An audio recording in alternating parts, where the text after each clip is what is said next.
ಮತ್ತೆ ನ್ಯೂಸ್ ಲಂಚ್ಗೆ ಸ್ವಾಗತ. ನಿರೀಕ್ಷೆಯಂತೆ ಪ್ರಧಾನಿ ಅಭ್ಯರ್ಥಿ ರೇಸ್ನಿಂದ ಮನಮೋಹನ್ ಸಿಂಗ್ ಹಿಂದೆ ಸರಿದಿದ್ದಾರೆ. ಮೂರನೇ ಬಾರಿಗೆ ಯುಪಿಎ ಪ್ರಧಾನಿ ಅಭ್ಯರ್ಥಿಯಾಗಲ್ಲ ಅಂತ ಪ್ರಧಾನಿ ಮನಮೋಹನ್ ಸಿಂಗ್ ಸ್ಪಷ್ಟಪಡಿಸಿದ್ದಾರೆ. 3 ವರ್ಷಗಳ ಬಳಿಕ ಇವತ್ತು ಸುದ್ದಿಗೋಷ್ಠಿ ನಡೆಸಿದ ಸಿಂಗ್ ಪ್ರಧಾನಿ ಅಭ್ಯರ್ಥಿಯನ್ನ ಸೂಕ್ತ ಕಾಲದಲ್ಲಿ ಪಕ್ಷ ಘೋಷಿಸುತ್ತೆ ಅಂದಿದ್ದಾರೆ. I have enormous confidence in our people's ability to deal with challenges at home. In a few months' time after the general election, I will hand the baton over to a new Prime Minister. I hope it will be a UPA chosen Prime Minister, and our party will work to that end in the campaign for the general election.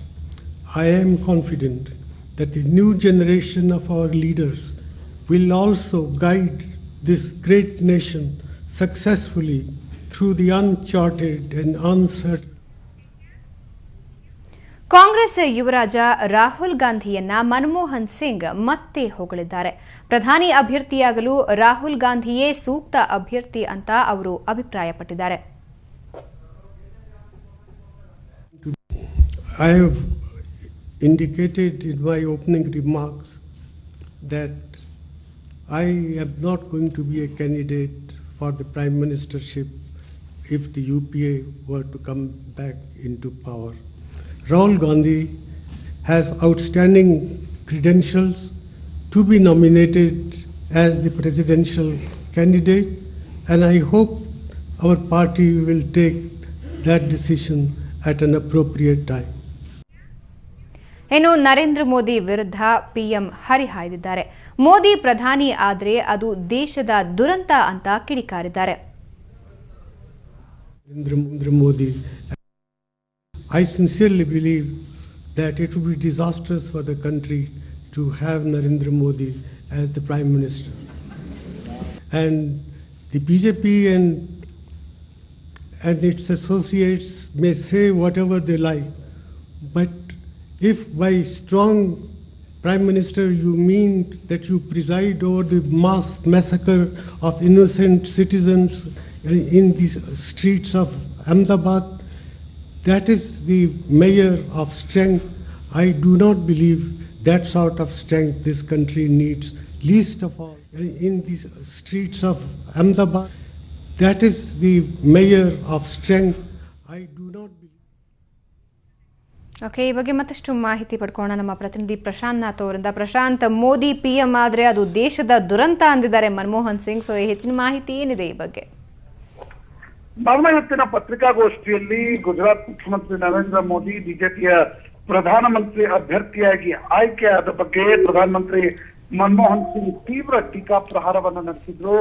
Narendra Modi ದೇಶದ ಪ್ರಧಾನಿ ಆದ್ರೆ ಅದು ದೇಶದ ದುರಂತ. ನರೇಂದ್ರ ಮೋದಿ 2002ರ ದಂಗೆಯ ಒಂದು ಕಪ್ಪು ಹೊಟ್ಟೆ ನರೇಂದ್ರ ಮೋದಿ ಮೇಲಿದೆ. ಹೀಗಾಗಿ ಅವರು ದೇಶದ ಪ್ರಧಾನಿ ಆಗಬಾರ್ದು ಅನ್ನುವ ಅರ್ಥದಲ್ಲಿ ಮನಮೋಹನ್ ಸಿಂಗ್ ಮಾತನಾಡಿದರು. ವಿರೋಧ ಪಕ್ಷದ ನಾಯಕರ ಬಗ್ಗೆ ಈ ರೀತಿಯಾಗಿರ್ತಕ್ಕಂಥ ಟೀಕೆಗಳು ಸರ್ವೇ ಸಾಮಾನ್ಯ. ಹಿಂದೆ ಕೂಡ ಚುನಾವಣೆಯ ಭಾಷಣದಲ್ಲಿ ಮನಮೋಹನ್ ಸಿಂಗ್ ನರೇಂದ್ರ ಮೋದಿ ಬಗ್ಗೆ ತೀವ್ರವಾಗಿ ಕಿಡಿಕಾರಿದ್ರು. ಹಿಂದಿನ ಅನೇಕ ಸಂಪಾದಕರ ಜೊತೆಗಿನ ಪತ್ರಿಕಾಗೋಷ್ಠಿಗಳಲ್ಲೂ ಕೂಡ ಮನಮೋಹನ್ ಸಿಂಗ್ ನರೇಂದ್ರ ಮೋದಿ ವರ್ಕಿಂಗ್ ಸ್ಟೈಲ್ ಬಗ್ಗೆ ತೀವ್ರವಾಗಿ ಕಿಡಿಕಾರಿದ್ದಾರೆ. ನರೇಂದ್ರ ಮೋದಿ ಮತ್ತು ಲಾಲ್ ಕೃಷ್ಣ ಅಡ್ವಾಣಿ ಕೂಡ ಹಿಂದೆ ಮನಮೋಹನ್ ಸಿಂಗ್ ಅವರ ಮೇಲೆ ಸಾಕಷ್ಟು ಟೀಕೆಗಳನ್ನು ನಡೆಸಿದ್ರು. ಮೌನ ಮನಮೋಹನ್ ಸಿಂಗ್ ಅಂತಕ್ಕಂಥ ಶಬ್ದಗಳ ಬಳಕೆ ಕೂಡ ಮಾಡಲಾಗಿತ್ತು. ಇದಕ್ಕೆ ಇವತ್ತು ಮನಮೋಹನ್ ಸಿಂಗ್ ತಮ್ಮ ಪತ್ರಿಕಾಗೋಷ್ಠಿಯಲ್ಲಿ ಪ್ರಧಾನಮಂತ್ರಿ ಅಭ್ಯರ್ಥಿ ವಿಪಕ್ಷದ ಪ್ರಧಾನಮಂತ್ರಿ ಅಭ್ಯರ್ಥಿ ಬಗ್ಗೆ ತಮ್ಮ ಟೀಕಾ ಪ್ರಹಾರವನ್ನು ನಡೆಸಿದ್ದಾರೆ. ಓಕೆ ಪ್ರಶಾಂತ್, ಇದರ ಜೊತೆಗೆ ಮತ್ತೆ ರಾಹುಲ್ ಗಾಂಧಿಯನ್ನ ಹೊಗಳೋದಕ್ಕೆ ಮುಂದಾದ್ರು ಮನಮೋಹನ್ ಸಿಂಗ್. ಸೊ ಮುಂದಿನ ಪ್ರಧಾನಿ ಅಭ್ಯರ್ಥಿ ಅನ್ನೋದು ಈ ಮೂಲಕ ಸ್ಪಷ್ಟನೆಯನ್ನ ಕೊಡುವಂತಹ ಪ್ರಯತ್ನನ ಇದು? ನಿಶ್ಚಿತವಾಗಿ ಭಾವನಾ, ಕಳೆದ 1 ವರ್ಷದಿಂದ ಮನಮೋಹನ್ ಸಿಂಗ್ ಯಾವತ್ತು ಪತ್ರಕರ್ತರ ಜೊತೆಗೆ ಸಂವಾದ ನಡೆಸಿದ್ದಾರೆ. ಅವಾಗ ರಾಹುಲ್ ಗಾಂಧಿ ಬಗ್ಗೆ ಮೆಚ್ಚುಗೆ ಮಾತನಾಡಿದ್ದಾರೆ. ರಾಹುಲ್ ಗಾಂಧಿ ಸಂಪುಟಕ್ಕೆ ಸೇರ್ಬೇಕು ಅಂತಕ್ಕಂಥದನ್ನ ಮನಮೋಹನ್ ಸಿಂಗ್ ಹೇಳಿದ್ರು. ಒಂದು ಬಾರಿ ನಾನು ರಾಹುಲ್ ಗಾಂಧಿ ಅವರ ಕೆಳಗೆ ಕೂಡ ಕೆಲಸ ಮಾಡ್ಲಿಕ್ಕೆ ತಯಾರು ಅನ್ನುವ ಮಾತನ್ನ ಹೇಳಿದ್ರು. ಇವತ್ತು ಕೂಡ ರಾಹುಲ್ ಗಾಂಧಿಯ ಬಗ್ಗೆ ಮೆಚ್ಚುಗೆ ಮಾತನಾಡಿದ್ದಾರೆ. ಕಾಂಗ್ರೆಸ್ನ ಪ್ರಧಾನಮಂತ್ರಿ ಗಾಂಧಿ ಕುಟುಂಬದ ಕುಡಿಯ ಬಗ್ಗೆ ಈ ರೀತಿಯಾಗಿರ್ತಕ್ಕಂತ ಮಾತುಗಳನ್ನ ಹೇಳಿರೋದ್ರಲ್ಲಿ ವಿಶೇಷ ಅರ್ಥ ಇರೋದಿಲ್ಲ. ಯಾಕಂದ್ರೆ ರಾಜಕೀಯವಾಗಿ ಕೂಡ ಗಾಂಧಿ ಕುಟುಂಬದ ನಾಮಜಪವನ್ನ ಕಾಂಗ್ರೆಸ್ನ ಪ್ರಧಾನಮಂತ್ರಿಗಳು, ಕಾಂಗ್ರೆಸ್ನ ಮಂತ್ರಿಗಳು ಅನಿವಾರ್ಯವಾಗಿ ಪೊಲಿಟಿಕಲಿ ನಡೆಸಲೇಬೇಕಾಗತ್ತೆ ಅಂತಕ್ಕಂಥದ್ದು ಎಲ್ರಿಗೂ ಗೊತ್ತಿರ್ತಕ್ಕಂಥ ವಿಚಾರ. ಆದ್ರೆ ಕೆಲವೊಂದು ವಿಷಯಗಳನ್ನ ಮನಮೋಹನ್ ಸಿಂಗ್ ಅವರು ದೇಶದ ಜನರ ಎದುರುಗಡೆ ಇವತ್ತಿನ ಪತ್ರಿಕಾಗೋಷ್ಠಿಯಲ್ಲಿ ಇಡಬಹುದಾಗಿತ್ತು. 2G ಹಗರಣ ನಡೆದ ನಂತರ ಯಾವ ರೀತಿಯಾಗಿರ್ತಕ್ಕಂಥ ಒಂದು ಕ್ರೆಡಿಬಿಲಿಟಿ ಕ್ರೈಸಿಸ್ ಅನ್ನ UPA ಸರ್ಕಾರ ಎದುರಿಸಿತ್ತು. ಮೊನ್ನೆ ಅಷ್ಟೇ ಆರ್ಡಿನೆನ್ಸ್ ವಿಚಾರದಲ್ಲೂ ಕೂಡ ರಾಹುಲ್ ಗಾಂಧಿ ಮತ್ತು ಮನಮೋಹನ್ ಸಿಂಗ್ ನಡುವೆ ಸಾಕಷ್ಟು ಭಿನ್ನಾಭಿಪ್ರಾಯಗಳಿದ್ವು. ಆದ್ರೆ ಮನಮೋಹನ್ ಸಿಂಗ್ ಅವರ ಪತ್ರಿಕಾಗೋಷ್ಠಿ ಸಾಕಷ್ಟು ಎಕ್ಸ್ಪೆಕ್ಟೆಡ್ ಲೈನ್ಸ್ ನಲ್ಲೇ ಇದ್ದ ಹಾಗೆ ಮೇಲ್ನೋಟಕ್ಕೆ ಮಾತ್ರ ಸ್ಪಷ್ಟವಾಗಿ ತೋರ್ತಾ ಇದೆ.